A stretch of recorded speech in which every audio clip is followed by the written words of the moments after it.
नमस्कार। नमस्कार। मैं एनबीपी न्यूज़ से ज्योति द्विवेदी। नमस्कार। आपको बहुत सारी बधाइयाँ। जैसा कि मुझे पता चला कि आप बीजेपी के बहुत अच्छे कार्यकर्ता हैं और बहुत अच्छी अभी जिम्मेदारी आपको सौंपी गई है। आप पूरी जानकारी दीजिए। जी, मैं भारतीय जनता पार्टी के साथ में पिछले 30 से 32 साल से जुड़ा हूँ जी। और लगातार प्रदेश में काम किया है। मैंने महाराष्ट्र प्रदेश में उपाध्यक्ष के तौर पे अल्पसंख्यक मोर्चा में मैंने काम किया है, महामंत्री के तौर पे काम किया है, मंत्री के तौर पे काम किया है। जी। फिर अभी जब नागपुर शहर भारतीय जनता पार्टी के पदाधिकारियों ने, हमारे नेतागणों ने, हमारे माननीय जी देवेंद्र जी फडणवीस, हमारे माननीय जी चंद्रशेखर बावनकुले जी, हमारे नगर के अध्यक्ष जो है माननीय बंटी कुकड़े जी, इन सब की एक राय बनी और इस राय के अंदर में मेरा नाम जब आया भारतीय जनता पार्टी अल्पसंख्यक मोर्चा नागपुर शहर के अध्यक्ष के नाते, तो मैंने वो जिम्मेदारी स्वीकारी और बस उसके बाद से लगातार पार्टी के कार्यों के अंदर में लगातार जुड़ा हुआ हूँ, लोगों के संपर्क में हूँ और संपर्क करके लोगों की समस्याओं का निवारण करने की पूरी कोशिश कर रहा हूँ। जी, आप क्या करना चाह रहे हैं भविष्य में बीजेपी की तरफ से? भारतीय जनता पार्टी का हमारा एक ही मकसद है कि सबका साथ सबका विकास।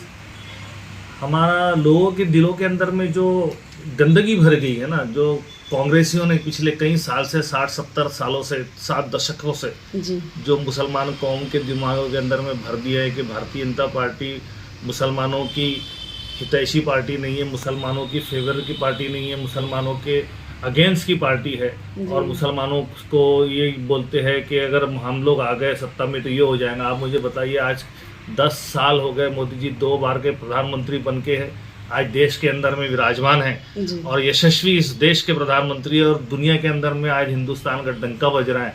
कहाँ क्या हुआ मुझे बताइए, कौन से मुसलमान के साथ में क्या तकलीफ हुई, कहाँ मोदी जी ने कौन सा ऐसा बयान दे दिया जो मुसलमानों के दिल को आहत पहुँची हो? ऐसी तो कोई बात नहीं। जी सर, अभी मुझे एक बात बताइए। अभी पूरे विश्व में, पूरे भारत में राम राज की चर्चा चल रही है, इसके बारे में आपका क्या राय है? बहुत अच्छी बात है। मैं तो दिली मुबारकबाद दूंगा देशवासियों को। प्रभु श्री रामचंद्र जी का आगमन होने वाला है 22 जनवरी को और बहुत सारे लोग यहाँ से अयोध्या जाएंगे। उन सब लोगों को अपनी देखभाल करें, अच्छे से जाएं और भगवान श्री राम उनके दर्शन करें और दर्शन करके जब वापस आए तो खुशी खुशी आए। हम लोगों ने तो यहाँ पर नागपुर के अंदर में ही नहीं, पूरे देश के अंदर में, नागपुर में हम लोगों ने जैसा इंतज़ाम किया है, जैसे मैंने खुद ने मेरे एरिया के अंदर में एक भव्य रैली निकाले, हम लोगों ने भव्य रैली निकालने वाले हैं और जिसमें हमारा 12 फुट का जो है, 12 फुट के वो हनुमान जी रहेंगे, 12 फुट के हनुमान जी के साथ में सीता माता रहेंगी, उसमें भगवान राम जी रहेंगे, भरत जी रहेंगे, उसमें उनकी वेशभूषाओं के साथ में बाकायदा उनको स्टेज पे रह के, और जो 12 फुट के बाहुबली हमारे हनुमान जी रहेंगे उनके हाथों से लड्डू का वितरण जनता को हम लोगों ने देने का ऐसा आयोजन किया है। ये 22 तारीख के सुबह 22 तारीख और शाम तक ये आयोजन चलेगा। इसी एरिया के अंदर ही जूनी शुक्रवारी नाग रोड से लेके जगराड़ी चौक के बीच में यहाँ पर आयोजन हो रहा है। ये भव्य आयोजन पूरे नागपुर शहर के अंदर ये देखने लायक आयोजन रहेगा। मैं सभी से आपके चैनल के माध्यम से ये गुजारिश करता हूँ कि आप लोग भी आए और ये सुखमय दिन का, इस सुखमय पल का और इस यादगार पल का जो अविस्मरणीय पल रहने वाला है प्रभु श्री रामचंद्र जी के आगमन के दिवस के ऊपर 22 जनवरी में, वो हम सब के लिए बहुत खुशी की बात है। हम सब दिल से नमन करते हैं, दिल से आप लोगों को धन्यवाद देते हैं और आप लोगों को बधाई देते हैं इस बात की कि भगवान श्री रामचंद्र जी विराजमान होने वाले हैं। 500 साल के बाद में आज उनका वापस से वनवास कट रहा है। आज हम वापस इस देश के अंदर में खुशहाली देखेंगे। सर, एक लास्ट सवाल जी। हमारे पूरे देश में कहीं पर भी हम जाते हैं या आप जाते होंगे, हमारे माननीय नितिन गडकरी जी को लोग बहुत चाहते हैं। जी हाँ। तो उनके बारे में आपका क्या राय है? नितिन जी एक बहुत सरल स्वभाव के इंसान हैं और ऐसे नेता मैंने देश के अंदर में बहुत कम देखे हैं जिनके दिल के अंदर में सिर्फ विकास और विकास और विकास की ही जो धड़कन है वो धड़कते रहती है।